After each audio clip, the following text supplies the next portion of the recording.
Therapy is built on a particular premise, which is I don't understand myself.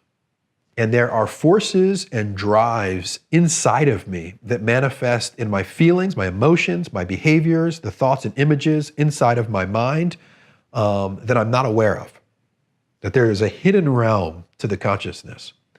And Freud and Jung and the founders of analysis came along, and that was a discovery. Now everybody kind of gets that and knows that. It's seeped into modern culture and nomenclature.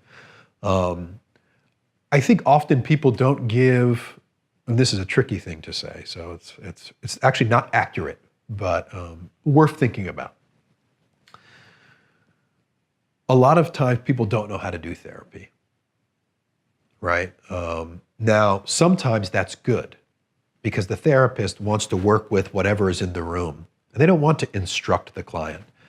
But I think there are certain modalities of therapy where instructing the client on the most helpful way to approach the therapeutic process is actually helpful. And I had to discover that on my own. I never had a therapist say, hey, it might be more helpful if you do this, ever, which is kind of incredible considering the variety of therapeutic approaches that exist. I found that in therapy for me, at this phase in my life, being conscious of the things that aren't in the front of my mind, but in the back of my mind, and speaking them out loud is helpful. I'll give an example. I'm sitting in the room with the therapist. The therapist picks up on some hesitation or some resistance that I have and says, what's going on?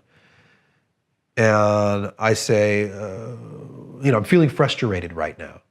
And she goes, okay, what's that about? And I go, I'm feeling helpless in this process of therapy. And she goes, oh, are you concerned that I can't help you? Is that what's coming up for you in the room right now?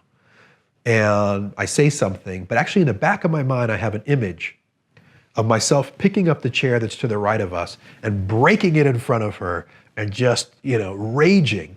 So instead of just saying what I say, in the midst of therapy, I'll say, wait a minute, I just had an image flash in my mind of me breaking a chair right in front of you and raging.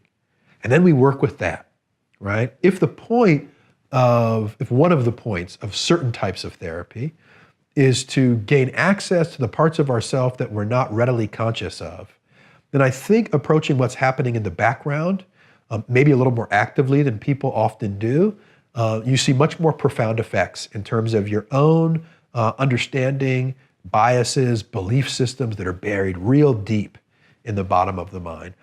There are plenty of therapists that will disagree with that, and they are 100% correct. And I'm just putting that out there for the one person who goes, oh, wow. I have those images in my mind that I don't share that with my therapist, and I've had them for, months or years.